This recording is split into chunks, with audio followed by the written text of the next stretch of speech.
Let's do something productive and go back to Aladdin for the Super Nintendo and rank all the level sets in the game. We are gonna go through all worlds in the game from worst to best. The total amount of worlds we're ranking are 7 in total. In this video, a world is a set of stages or levels generally divided by a password screen. The things I will mostly be looking at when comparing everything is fun, replayability, visual variation, stage design, and music. As with any other ranking video on the internet, this is my opinion. If you think my thoughts are whack, let me know in the comments. But remember to stay civil. Civil? Anyway, let's go. Starting off from the bottom, we have the last stretch of the game that I never really liked that much. The levels manages to feel repetitive despite being very short in most cases, and the theming doesn't look very interesting.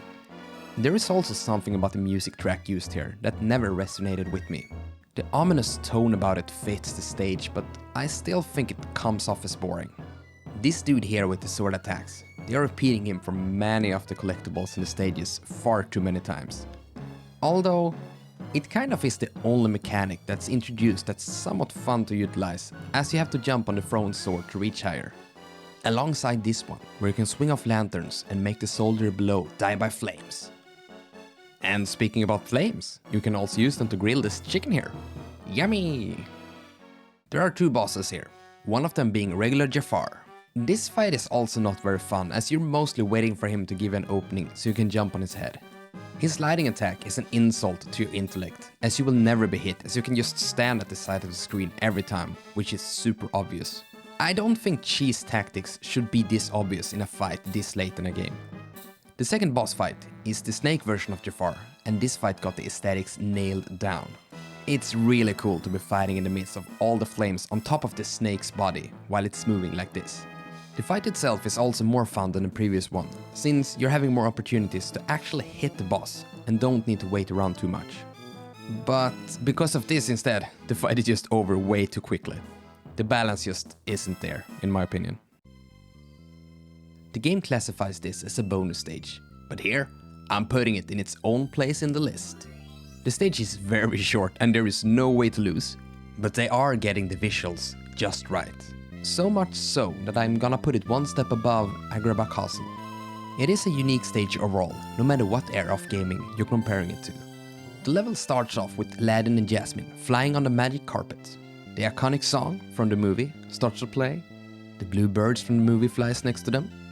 The moon shines brightly in the background, and then Genie makes an appearance, showing the player that he's behind the magic making all of this happening. Then you're off to fly around in the sky, collecting gems while the screen slowly scrolls to the right. I love that you're flying above, in and under the clouds during the stage. Or maybe rather, soaring, tumbling, freewheeling through an endless diamond sky. Sorry, can't help myself. At least I don't need to worry about copyright strikes, right? Anyway, let's move on. When going below the clouds, you will see AGRABAH in all its glory, and towards the end, you get fireworks as well. No wonder Jasmine fell for Aladdin. What a date. I should be hating this world because it only consists of 2 stages and both are kinda auto-scrollers. But they are once again nailing the aesthetics here, and I value that very high when it's done right. The first stage have you escape in the Cave of Wonders after it has erupted. And while the stage is an auto-scroller, I think it gives enough for the player to play around with during the level so that it's not too boring. Jewels to collect, stuff to perform acrobatic actions with, and a very visually pleasing stage to look at overall. The next level is the very iconic magic carpet escape sequence that of course was used at the back of the box for this game. You have a huge wave of lava chasing you while navigating through somewhat tricky cave sections, while rocks are also dropping from above. What I don't like about this stage is that everything insta-kills you, making it very unforgiving. I would have loved to see this stage be a bit longer, but making the player take 1 or 2 more hits instead. Because now it's kinda over before it even started. It's either too hard, and when you learn the stage, it's too short and brief instead. This is the only filler world in the game, in that it has nothing to do with the movie it's based on. In this game, while the crew is on their way back from the Cave of Wonders, the monkey Abu falls off the magic carpet and they need to look for him and ends up in a pyramid or sand cave kinda place.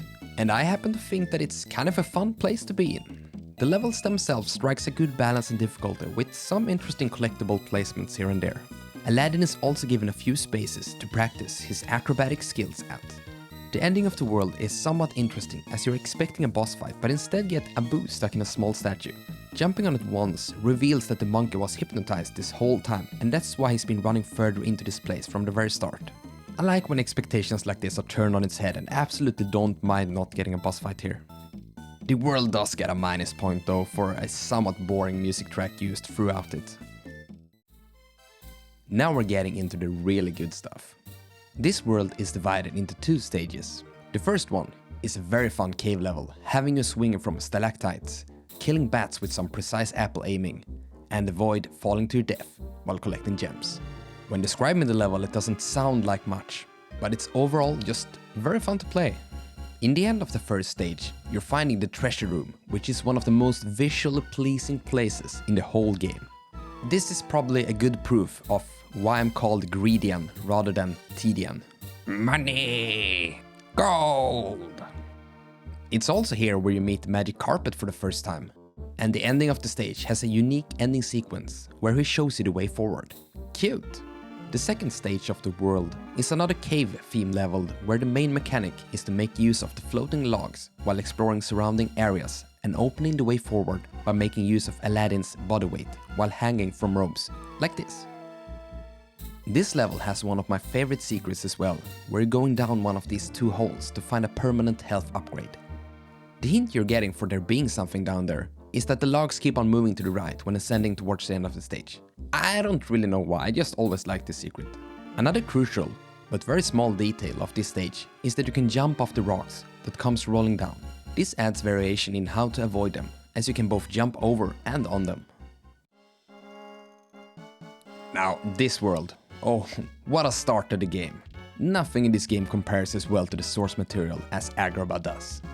The whole place feels like it's ripped straight out of the movie, at least for 16-bit standards. All 4 levels here are great and feel different from each other, while still feeling stitched together. You're starting off in the marketplace, with a lot going on, both on the ground and above. This enables you to take different routes through the level. There is also something I didn't realize until very recently, but at the end of the stage you have an homage to the first Super Mario Bros. Game. In that game, at the ending of the first stage, if you do a long jump off of the ramp, you're rewarded with more points and get to go to the top of the flagpole. In this game, you also have the ramp, but are instead rewarded with a red gem if you make a long enough glide. How neat! In the second stage, you're then going through a construction site and an housing area. This stage is overall just more solid platforming. It's just fun to play. The best part of the stage though is that you can do this. In the third stage, the sun then starts to set and you're on the rooftops, doing cool actions like this hang slide jump attack. It's all then topped off with going back to the marketplace in the evening and fighting the game's first boss. Hitting the boss causes him to go berserk with his sword for a short while, which an inexperienced player will just wait out. But you can interrupt the attack animation and make the boss fight go by quicker. A small detail for sure, but stuff like that makes the whole thing more enjoyable to replay, especially when it's placed so early in the game and you're probably replaying it many times anyway. To probably no one's surprise, the award for the best set of levels in the game goes to the Genie World. He's awesome in the movies, and his levels stick to the same kind of playfulness that we're used to from him. The cover of A Friend Like Me is accompanying you throughout all the levels, and it's a bop. All the levels have different gimmicks that I like. In the first stage, you have this RNG-based section, where the genie will summon different objects, making each playthrough somewhat unique. Oh, but I haven't seen that object before. In the second stage, you have balloons that you can swing both off of, but also jump on. The spikes in the ceiling makes it so that you have to do both to proceed depending on your height. And the stage in general does a good job making you feel agile going through it. The whole world is overall just a fun time, and the playfulness of the genie is on display throughout it all. Just like most stages in the game actually, the stages here as well becomes much better if you're aiming to get all the red gems, as it's only then that some of the more interesting obstacles comes into place. Like this one here, where you first have to go backwards and get the gem, and then glide towards the goal. And there we have my take on all the set of levels in the game. Would you have made any changes to the order yourself? Let me know in the comments and leave a like if this kind of content is your kind of jam. Now, have an agrabilicious day.